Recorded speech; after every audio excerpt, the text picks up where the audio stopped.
it's taken a team effort. Yep. And I think we couldn't do it without them. And, once we sort of owned it and said there's no more, there's no excuses if we don't like the platform, let's fix it. Right. If we don't like the pricing, let's fix it. And I'll tell you, there are a lot of, moving parts in this business and levers. There's nothing that's easy. I mean, you can sit out there and look at 20 different models.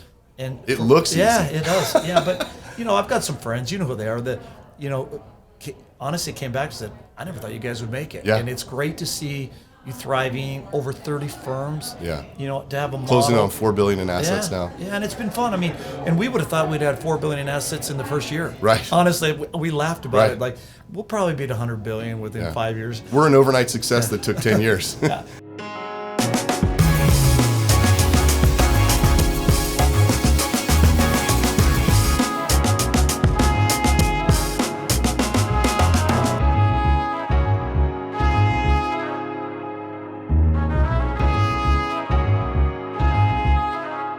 Welcome, everyone, to this episode of Kestra Private Wealth Services Out Loud, where we are amplifying the voices of financial advisors the world over. Welcome, Scott. Thank you, Rob. Appreciate it. I am your host. My name is Rob Bartenstein. I'm the CEO of Kestra Private Wealth Services. And my co-host is Scott Wilson, COO of Kestra Private Wealth Services. We are both longtime industry veterans. Both had long and successful careers as financial advisors before meeting up in Southern California on the management side. And I was at the regional level. Scott was running a large complex in Southern California. And along with a couple of other partners in 2010, 2011, we went out on our own from Morgan Stanley, launched a firm called Washington Wealth Management, whose sole function was to recruit wirehouse advisors and set them up in business for themselves. We've come a long way. Yeah, it's been quite the ride. It's been a good run, hasn't it? So I was just thinking about this before we came in here. Do you realize how long you and I have been talking about doing a podcast? We started this thing, 10 years ago. So. 10-year anniversary this year. Yeah. So we've been talking about this for years, and now here we are, we're finally doing it. We finally know what we're talking about. Oh, that's a good point. That's a good point. So, where do you think we should start? Probably the platform and sort of how we structured the platform and how we, have morphed the business into what it is today. I think that's probably important. Well, let's talk about it at a high level, and then we can dive into it as we go along. So, for those that aren't familiar with Kestra Private Wealth Services, our basic function, as I mentioned, is to lift out wirehouse advisors or anybody who's in a captive W-2 situation. So if you're an employee of a financial services firm and you want to go into business for yourself, we might be able to help. And what we really focus on and always have from the beginning are four major pillars. So we handle all of the real estate needs for advisors. And that means that we go in and help you locate your ideal space. We negotiate with the landlord on your behalf. We handle the tenant improvements, the negotiation of the lease terms. We also handle the build out with our project management team.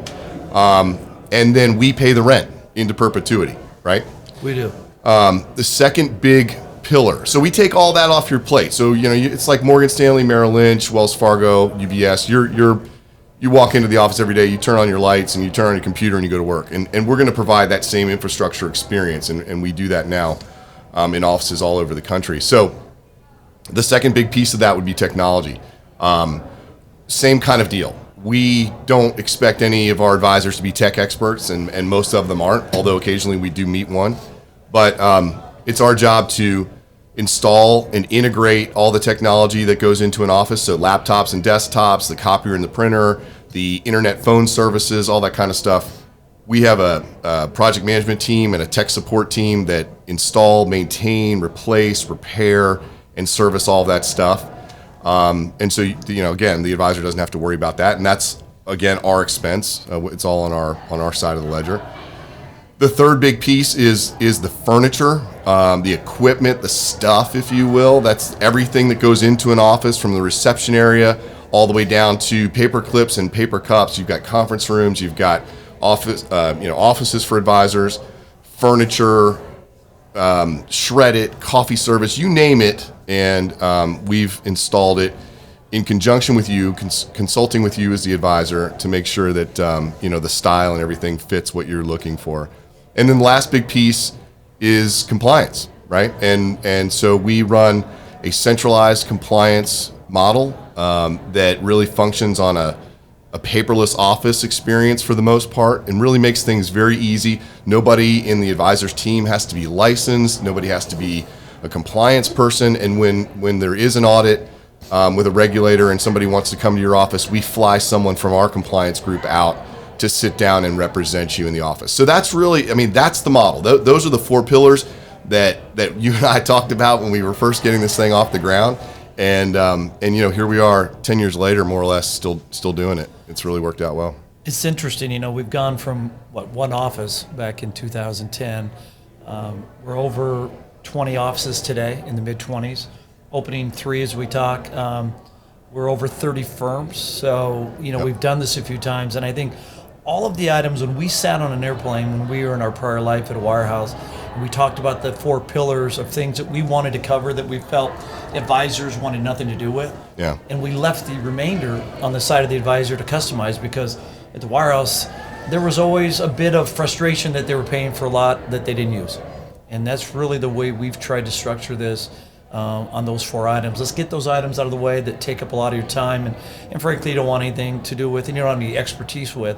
And then we'll leave the customization of those products and services and tech to you that you feel is more appropriate for your practice. Yeah, totally true. It's funny, you were talking about that. It reminds me of something I used to say to advisors all the time, and I realize I don't say it anymore. But back in the day when we were, I think, still closer to the wirehouse, I used to say, yeah, you don't have to pay for helicopters and equity research sales and mezz finance groups, and people would be nodding their heads like, yeah, why am I paying for all that stuff? I don't use any of that.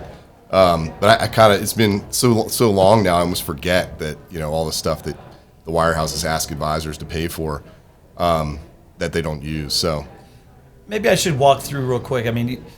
Just to break down a couple of those items quickly. We almost 70,000 square feet now. Yeah. The big part of the first piece of it is the lease. We take all that off your plate. While you're working at the wirehouse, imagine if you had to try to pick out a location. You had to negotiate the space. You had to draw up the floor plans, negotiate the floor plans, get the build out done while you're still working at a wirehouse. We take all that off your plate. We'll pick a location where you want to be. We generally find ourselves in a market closer to your home, close to your clients, versus the metro market. We're not in downtown St. Louis. We're in Chesterfield. Right. We're not in downtown Providence. We're out in outside of town. Cranston. We're not in Salt Lake City. We're out in Cottonwood, in Provo. So, Yep.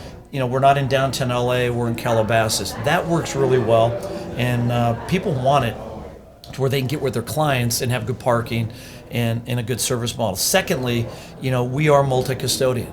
We built this platform so that you had, like you talked about, the flexibility. We'll pick a tech stack that you can start with, right? But once you get going, if you want to, change up your financial planning tools, we'll help you, make sure that it's safe and secure for your clients, but we'll help you customize it. You talk about compliance is an important piece, but, we don't have on-site OSJs. We do it all out of the home office, so there's no need for an office manager. Right. And the furniture. And the tech that we put in the hardware in the office, to the Xerox copier, to the shredded, we take all those items off your plate because, look, when you and I were managing money, if I had to sit on hold for 30 minutes with Spectrum talking about on hold about cable or internet working, the Xerox copier had a paper clip stuck in it, we take all that off your plate and hopefully can keep you on track. So that was the premise for the model. We sort of morphed certain parts of that as we've matured in the business, but I think we still sort of try to get you to start there. Yeah. We'll help you get going. We'll help you launch. And then as you understand more about the business, as your business change, we'll help you adapt to that with whatever, makes sense. And what you're talking about is really when we say full service independence, that's what we mean, right? That's really what we're talking about. Yeah, fully supported independence is another term they use. People sometimes ask you and I on these calls, like, what does that mean? It's not just that we are going to run the business from the bills. We consult, we help you recruit, we live with you in perpetuity. And I think people forget what that means. Yeah, stop there for just 1 second. How many firms did we help last year add like a generation 2 advisor or a junior advisor? I mean, was it like 6, 5? Yeah, I mean, when you talk about the life cycle that you've developed of an advisor, that middle part, I mean, we have advisors that have been here 10 years now. Right. They're at a much different stage than somebody leaving Morgan Stanley today, right? Totally true. But last year, 3 or 4 of our firms specifically said, look, we need a generation 2. We're in our mid-50s, maybe late 50s. We don't really have anybody on our squad. We'd like to have choice when we retire. I'd like to sell it to a partner. You can sell it to, Kestra. I can sell it outside. I'd rather keep the assets here and make it simple. We helped a number of advisors find those folks. Sometimes they source them, but we help, get them across the finish line, either with a little capital. It might be with real estate. Remember, when I build out an office, we're going to leave an extra 2 or 3 offices in there. So we build our model for growth. Every firm has said to us, look, my partner and I are coming over. We have one support staff. Right. We'll go out and get maybe 2,200 square feet instead of 1,500. We model that into our budget so that we want growth. Sometimes if they may already have a team that they're working with, so we can build it out appropriately. But most people say, look, it's just my partner and I or myself. But we definitely are going to want to bring another team in. We build it out for 2 or 3 more offices, and it's usually in that 2,000 to 2,500 square foot range is where we settle out with most of the teams that we have, which are in that $1 to $3 million of sort of revenue top line number. Exactly. And look, I know that when we started this, I mean, I'll jokingly say, like in 2010, 2011, we had no idea what we were doing. Now we think that now, but at the time we were sure we knew how to do this, right? Otherwise we wouldn't have leapt into the void. But it's amazing what we didn't know. I mean, like, we couldn't have predicted that 10 years down the road, although we probably should have predicted it, but that you'd be running basically a REIT as your second job. Yeah, like you said, 70,000 square feet around the country the hard way, like 2,000 or so at a time. That's a big deal. And I know we talk about the amount of work it takes for our team to administer all that stuff and the load that it involves in terms of getting things built out and built up. And Kevin on our team, Kevin Foote, going to those locations, and that's a big deal. I mean, he's flying around the country getting offices set up. Megan Butters on our team doing the same thing. Serena Coca on our team, being air traffic control and all that. We probably couldn't have envisioned how big a deal or how big a lift all of that real estate would be. But honestly, I think if you look across the landscape in terms of this business, and there have been a lot of people that have come behind us and created their own model of supported or semi-supported or just independence. I don't think anybody says to an advisor, hey, you can come be a 1099 business owner with your own name, your own logo, your own brand, your own signage. We'll set it all up for you, right? We'll put everything in place. So basically it's like we're the hospital and you're the surgeon. All you need to do is come in and operate. You just come in and put your hands in people, and then anything else you want to do with your time after that is completely up to you. I'm not sure that any other firm out there that's kind of doing what we're doing offers that sort of support on the real estate thing. I know there are like permutations of it, but I don't think anybody is as committed to that as we are. And I think that's a big deal for us. I mean, it's hard work, but if you're an advisor with 20 years of experience sitting at any one of these firms, I think one of the biggest things you don't want to tackle is the economic commitment to a lease, and frankly, worried you're going to get hosed because you don't really know what you don't know. So you go into a negotiation, and all of a sudden, you're getting your head handed to you by some landlord who just knows that you don't know the ins and outs. Don't you think? Yeah, I mean, I think people realize when they get into this, it's more complicated than they thought. For instance, there's always a give up. There are different people that sort of skirt around the issue of real estate, but most models want nothing to do with putting on their balance sheet 30 to 50 leases. And now we know why, right? Yeah, and we do. Yeah. But I tell you, when you talk about payout, what you look at, our quality of our real estate build out is top notch. Absolutely. Now, there's always a give up, and I tell people that, like, the quality of your real estate, if you want to be in a type A building, Class A, if you want to have the top-notch internet and cable, if you want to have the best equipment to scan and copy, if you want all the, paper clips, and you want the coffee, and you want a refrigerator, right, and you want the right telecom equipment in the conference room, and you want video conferencing, or you want the right phone, all those things matter. Yep. You can always go cheaper and less expensive. We try to find a happy medium and say, look, we want high quality. We want you to be proud of the office. That's not for everybody. Some people flat out are like, look, I'll work from my basement. Yeah, or my rec room or and whatever. Economics are more important. Like they would rather, capture an extra few percent by going down the stream on quality of everything. And that's certainly fine for some businesses.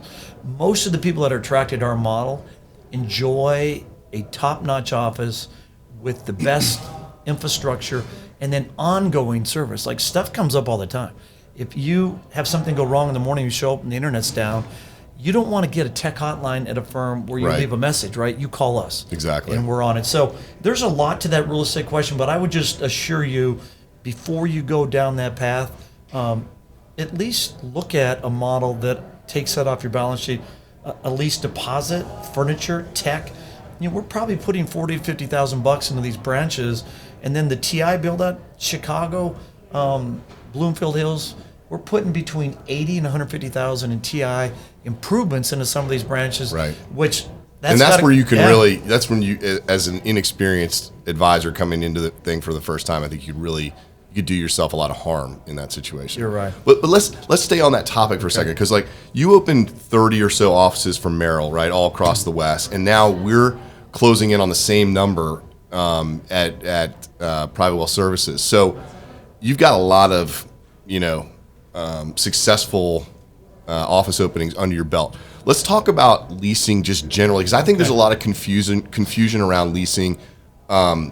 And there might be advisors out there who are kind of just hearing us for the first time, just kind of beginning to do some due diligence. And that's obviously, it's a big deal. It's a daunting task. So let's break leasing down just very generically at a high level.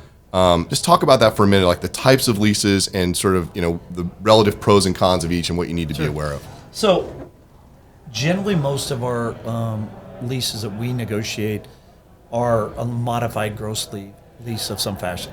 I mean, you can have a triple net lease, you can have a modified gross lease, you can have a gross lease. Generally speaking, we try to take the guesswork out of it. We want to have the type of lease that we have the most predictability. This is for us from an economic perspective. In a modified gross lease, you're responsible pretty much for everything except for annual increases over a base rate that is determined in the year that you start your lease for the costs to run and maintain the building. You'll have annual increases to the base, assuming that those costs go up. In Salt Lake City, where there's snow removal, those costs are going to go up if it's a tough year, right? Yep. If you're opening up in Phoenix and it's electrical, there are costs to run the business. So most of our leases are modified gross lease. We want to know that whatever payment we're making has everything included. That's just for us. That's our preference. But you can go into a triple net lease where you have a base rent, and then you're going to pay for all those other types of expenses that are additional CAMs that on an annual basis you will write a separate check quarterly or annually for those expenses. Right. We would rather take the guesswork out of it and just do it it basically comes out the same, but within that type of lease structure, modified gross, in my perspective, when you're running this type of business within a big organization of a big institutional building where you have 2,200 square feet and you're part of a 50,000 square foot building or 100 square thousand, I think it's best to go on that route. Yeah, and you just don't have to worry about the variability, right? You don't. We just want to smooth it out. It's more predictable. And then, annually you're going to have your typical 3 to 5% upticks.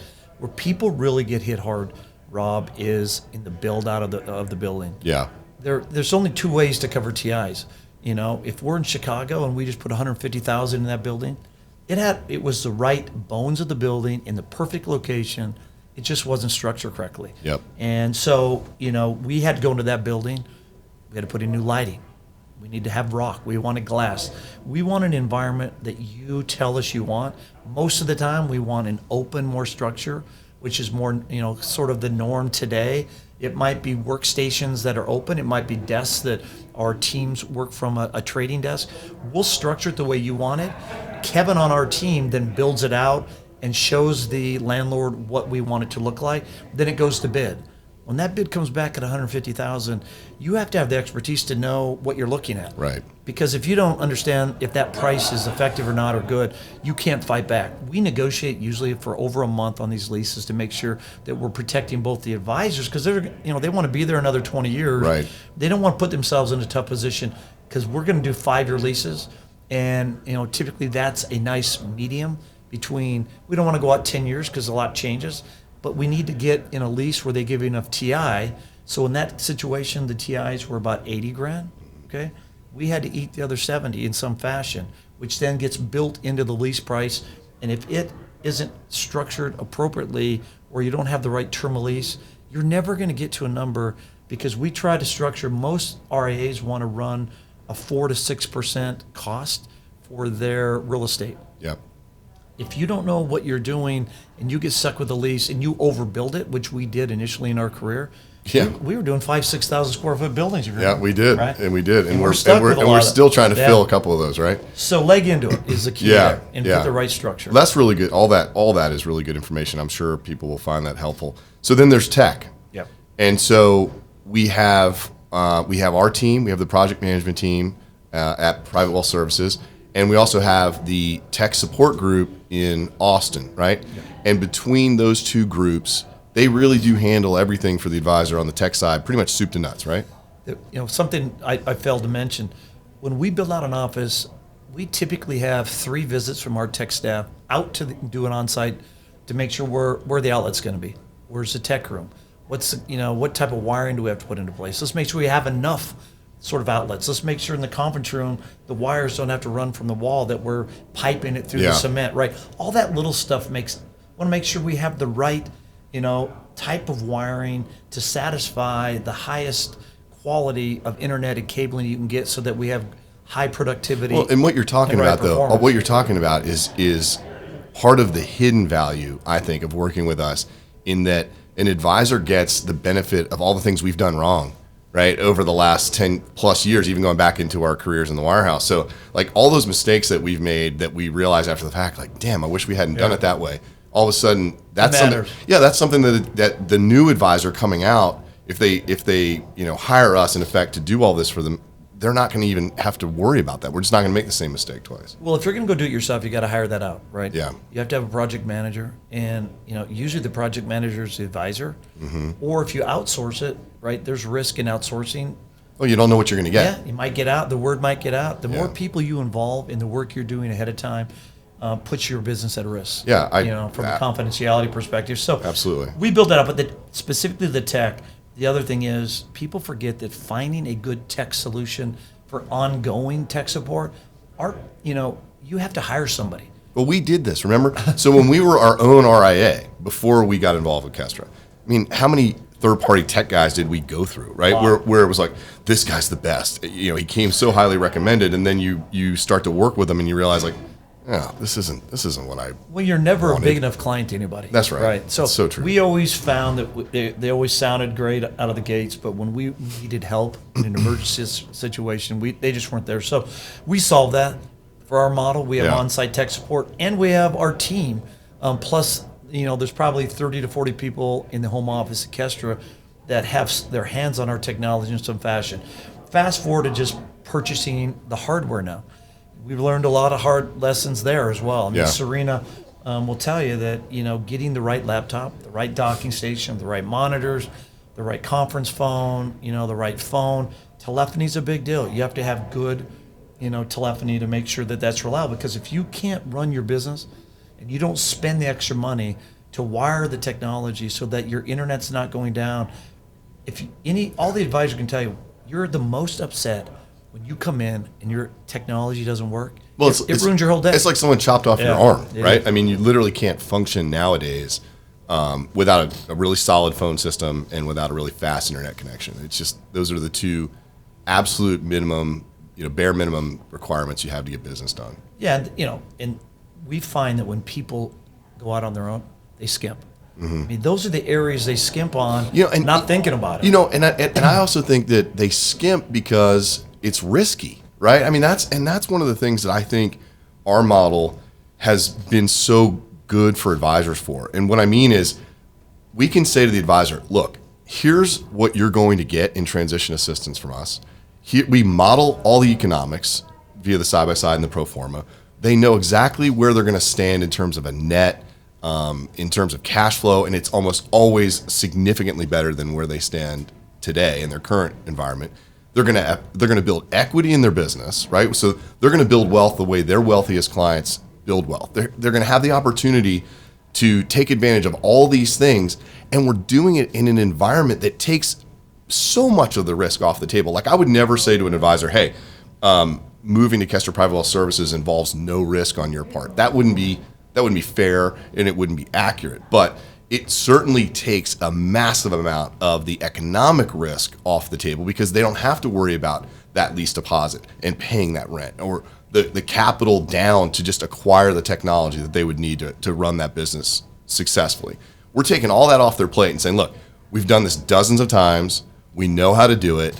We're going to execute for you. We're going to do it in a timely, expeditious manner, and we're going to get you up and running really fast once you make that break. So it's not riskless, because moving a book always involves a certain amount of risk, but our moves are successful. They're highly successful, and you don't need to worry about scrimping, because we're going to build you a really, really nice office environment.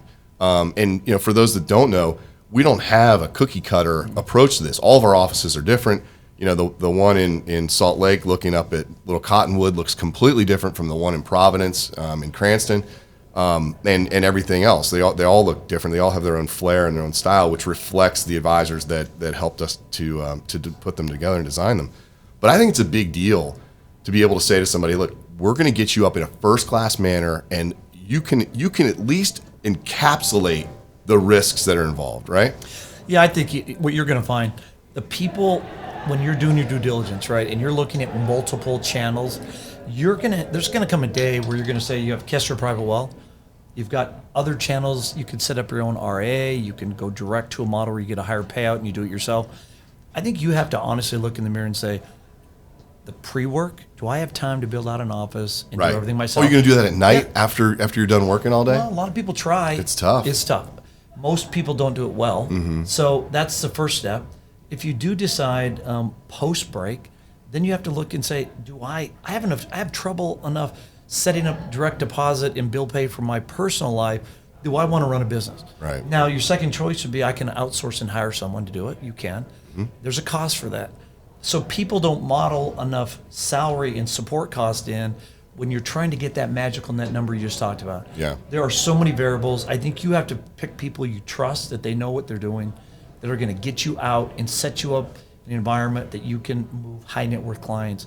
And you only, the advisor knows their practice. And if the people that are attracted to our model, I think, believe that they have clientele that want to come into a comfortable environment that looks nice, that is well set up, and that they know every day they have somebody backing them with a team in San Diego that are there full time to get problems off their plate. And that's what fully supported independence really is. I agree with you 100%. So I'm going to change gears just a little bit, because I think people who are listening are going to kind of want to learn who you and I are, at arm's length, where they don't have to go through the pain of actually meeting us, right? And they can evaluate whether or not we might be a good fit for them. So I was going to start by saying I'm not embarrassed to say I thought we were going to slam this thing into a mountain a few times in the early days. But somehow we always figured it out. And when I was thinking about why it's all worked, right? There's a little bit of luck, but it's not by any stretch of the imagination luck. But I think, when I really tried to get down to the core of it, I think the reason that we've been able to be as successful as we have is because we have always erred on the side of putting the advisor first. Like, we have genuinely said, we're going to, as former advisors, we are going to advocate for the advisor's interests and put the advisors first. And that doesn't mean that we agree on everything, right? I mean, we don't always agree on everything. You and I don't always agree on everything, and we certainly don't always agree with advisors on everything. But I think we've demonstrated over the almost decade that we've been doing this, that we're here to serve them, and that we'll do what's right, to make sure that that they know that we're loyal to that idea. What do you think? Yeah, look, I think over the last 10 years that we've done this, we've learned a lot. And the core premise of when you and I sat on that plane and we had 2 columns, the stuff, there's a lot we loved about a wirehouse. I mean, believe me, there are things that it's amazing. Well, how many times have you and I said, oh, that's why they did it that way? Of course. Like you figured this out along But the one way. premise, though, that we did like is we felt like we needed to build a practice where the advisors never, question our loyalty to support them. They own the practice, right? We are not there to tell them what to do. We did that for a lot of years, and there were certain aspects of that were awesome, but that part of it I don't miss. Generally my nature is to be more accommodative on those fronts and to try to help people grow.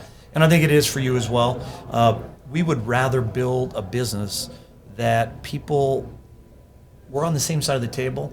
And like you said, we always don't have all the answers, but you know what? It's okay to ask people, hey, what do you think? Because we're willing to pivot if there's a better way to do it. Right. We have a small enough organization that we can pivot. We're part of a huge, big, well-capitalized firm, but we are a smaller, wholly owned subsidiary, and they give us the latitude, and you have the ability to pivot when you think something maybe isn't economically, correct. Yeah. And we've changed and said, hey, you were right. This is something we need to fix. So I didn't have that luxury at a big wirehouse. I think when we started, we did, and I think it changed over time. They took a lot of that power out of the manager's hands, and I think we wanted to recreate some of that and put it back into the advisor's hands with a good partner. Yeah, look, that's the truest statement of all. I mean, I think what brought us together was this idea that, as former advisors, each of us, and you obviously had a very successful career as an advisor, as did I,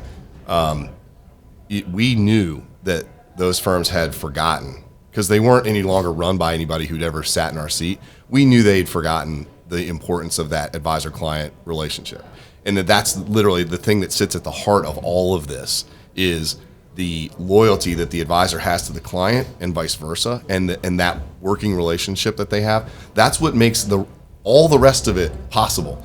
And those firms had clearly lost sight of that, and we knew that we could, or we believed that we could, put together a business that would put that relationship back at the center of things. And I think we've successfully done that. I mean, I think if you talk to our advisors, and we'll be doing more of that on this podcast, but I think if you talk to our advisors, that's what they're going to tell you. Like, hey, we don't always agree.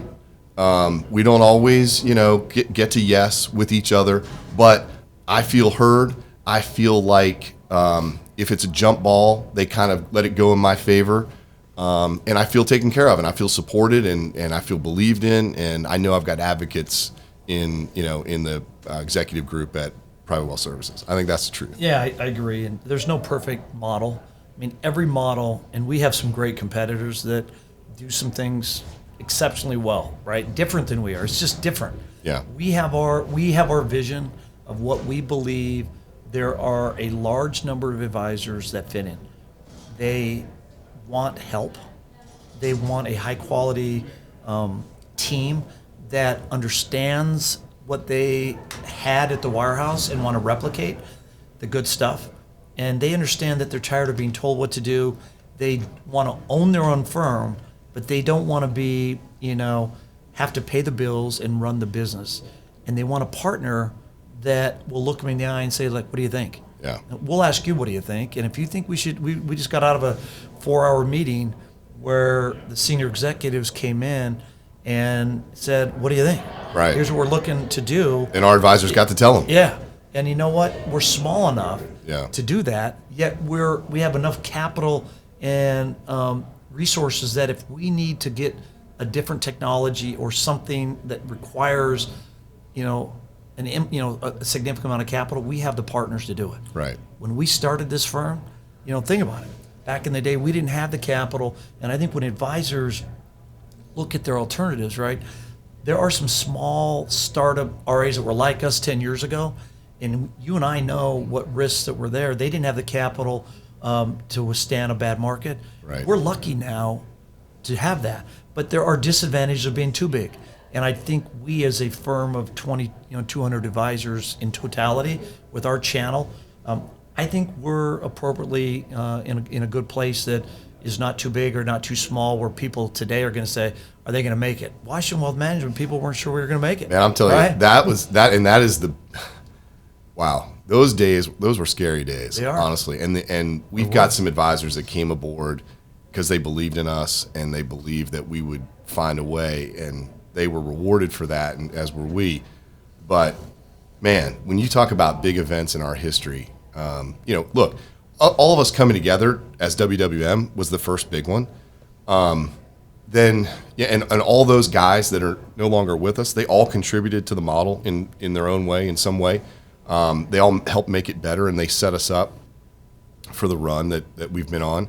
But then we had a lot of bad luck. I mean, Eric, our original economic backer, died of brain cancer 2 years in, and we were sort of like, okay, what are we going to do now? And unfortunately, I think when we went on the road, and I mean, gosh, I think in 2013 we met with over 30 firms to see who could be a partner, and we were just lucky enough to get in front of James Poore and his team at Kestra, then NFP, and they were the only guys who said something like, well, tell us what you're looking for, because if we can't do it for you, then there's really no point in us. Like everybody else, remember? Yeah. Everybody else just wanted to do a deal. Oh, we'll buy it. Like everybody else just wanted to print the trade. But those guys were like, hey, just tell us what it is that you think you really need, and if we can do it, we'll do it. And if we can't, we'll just say we can't. And that was to me, I know I came back from that first meeting and I said to you guys, I think I've found the right people, and then we really had to dig in, but we were lucky to get introduced to them. We were, yeah. It was kind of by chance. And all that worked. And then we did the deal in 2014, and then we went through a little bit of a transitionary period. And then I think for me and you, the business really began to take off as like our business in 2016. And it goes to something that my buddy Sean Evangelista at 30 Seconds Out says, no one is coming, it's up to us, right? And we've got those shirts that we love to wear. When you and I decided, hey, this is on us. Like, we're not going to hire anybody else to be the recruiting person. We're not going to hire somebody to do this or that. It's me and you, and it's Serena, and then later it was Kevin, and then Megan. But this is on us, and we're going to go get after it. And that we had to take a lot of kicks to the face to get to that point. But when we decided that that's the way we were going to do it, I think for me, and I don't know about you, but for me, I feel like everything about the business changed. I mean, I think even the legacy advisors who were already with us at that point noticed a difference in the way that we were executing, and all of a sudden, all the lessons, all the pain, all the blood, all the sweat and the tears. I mean, it's no joke. We had to blood in on this thing. I mean, we earned it on that front. But once we took the mantle up on ourselves and said, like you were going to just own the platform. There's no better platform guy in the business than you. There's nobody that knows the wirehouse platform and the independent platform better than you do. I mean, I'm just being totally honest with you. So thank God that you were my partner in that deal. And I'm going to go run point on growing the business. And so you put those two things together, and I know we have tons of crossover on all that stuff, but to me, that's when things really changed. And that's when the business really took off. And it's been amazing. Yeah, well, look, it's very nice that you say that about, comment about it. But we won't forget the people that started the business. Way back when, that contributed, if it's Tony or John or Eric or whomever it might be, right? All those people contributed to it, and we have come, if you talk to Julianne Lewis, who was really the first first team, 2010, Yep. We came on in 11-ish, and, there's a lot that's gone into it. Mm-hmm. But, I'm proud to say, though, that you and I, with the help of Serena and our team, and really all the financial backers we've had with Kestra, NFP, Eric Natir, the people that really started the business, it's taken a team effort. Yep. And I think we couldn't do it without them. And, once we sort of owned it and said there's no more, there's no excuses why if we don't like the platform, let's fix it. Right. If we don't like the pricing, let's fix it. And I'll tell you, there are a lot of, moving parts in this business and levers. There's nothing that's easy. I mean, you can sit out there and look at 20 different models, and it looks easy. Yeah, it does. Yeah, but I've got some friends, who they are, that honestly came back and said, I never thought you guys would make it. Yeah. And it's great to see you thriving, over 30 firms. Yeah. To have a model. Closing on $4 billion in assets now. Yeah, and it's been fun. I mean, and we would have thought we'd had $4 billion in assets in the first year. Right. Honestly, we laughed about it. Like, we'll probably be at $100 billion within 5 years. We're an overnight success that took 10 years. Yeah. But I would chuckle about it. I mean, and people though that are in the business know what we're talking about. Totally. It takes at $100 million at a time, which is sort of a sweet spot to get into the business. Our teams are 100 to 400 million in assets, and these are good quality corner office people at the wirehouse that are finally sick of it, and they trust that we'll help them. Yep. Because they don't want to step back. It's a big jump, and we're going to take the risk off the table, like you said, as much as possible. But we got a great team, and I'm proud of them. I mean, I'll tell you, when you interview, and you're going to interview a bunch of people through this process, I think you will find that the likes of Serena and what she does for us, and with Kevin on the road with real estate, and Megan, with the business consulting and paying the bills, and really just the coordination of running a business. Some of that stuff's not very glamorous. Right. I'll tell you. No, it's but true. People that own a business, you and I are down there late at night doing stuff that we honestly probably wouldn't want to do all the time. Yeah. But you know what? And first thing in the morning. Yeah, we're proud of it. I was thinking about some of the highlights of the year, and we'll kind of wrap it up on this front, but just to echo what you said, the first thing that came to my mind was our team. Yeah.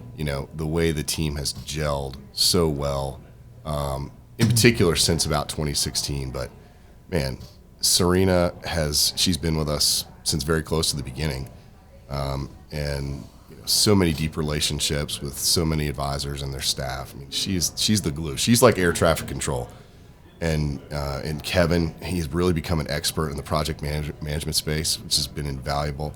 And Megan, with the intellectual horsepower, and we're still finding ways to leverage that. Yeah. But I love her work, and she's been a great addition as the newest member to the team. And I know now we're looking for another person to join the team. So that was the first thing on my list of highlights of the last year. I mean, the success of our advisors that are with us, notwithstanding, which has been incredible. The economic success and the media success. I mean, I think of Gary Baker getting featured in Money Magazine and some other things that have happened along the way. But 2019 was a great year. It followed on the heels of another great year in 2018, and 2020 is setting up to be our biggest year ever potentially. And so I really feel like, thanks to your hard work and our team's hard work and all the advisors who are with us and support us, and they all contribute. That's what's so cool about this firm. It's like it's our firm. We talk about it that way. It's all of us, and there's no us and them, and so it's really it's an honor to work with you. It's an honor to be a part of that whole thing, and I hope that we've got many years of I appreciate continued that. success. Yeah. It's been fun, and you know what? I don't know how many sends have we been to? Is this our sixth, maybe now? Something like that, yeah. I see the number of people we have here now. Sitting next to Keith at the meeting, and Keith joined us, one of the first big teams in San Diego, and these are teams that are proud to be here. This year we're going to have our first merger or buyout of two teams, which we have teams here long enough that are buying other firms now. Yep. And those are things we dreamed about.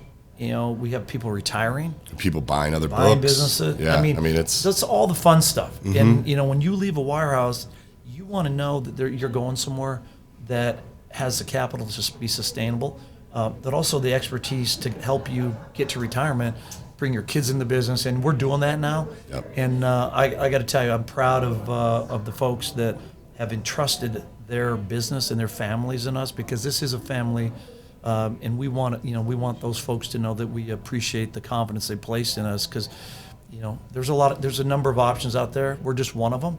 Great firms, but I'm proud to be your partner as well, and I'm glad we're able to really see our vision get implemented, and we finally kind of got over that hump of 20, 30 offices and firms. So it's been great. Thanks, man. I appreciate that. And the highest compliment I think either of us could get is when advisors, agree to trust us with their careers and with their businesses and all of that, and then they come back. It doesn't matter when. It could be in the 6th month. It could be in the 6th year, and say, "This is the best decision I ever made." I mean, you can't put a price on how good that feels. When somebody says that to you, right? I mean, it's the best feeling in the world, and it makes all the unglamorous late nights and plane trips and all that stuff. It makes it all worth it. It's just a great feeling, and I feel like we're doing something really good in the world. We're doing something really good in the business, and I just look forward to continuing to do it. It's been fun, and we got a lot of years left, so we're only just we're maybe 10 years into a 30-year career. Yeah. All right. Exactly. And with that, we will conclude podcast episode 1. It's been a pleasure. My partner here, Scott Wilson, and Kestra Private Wealth Services Out Loud.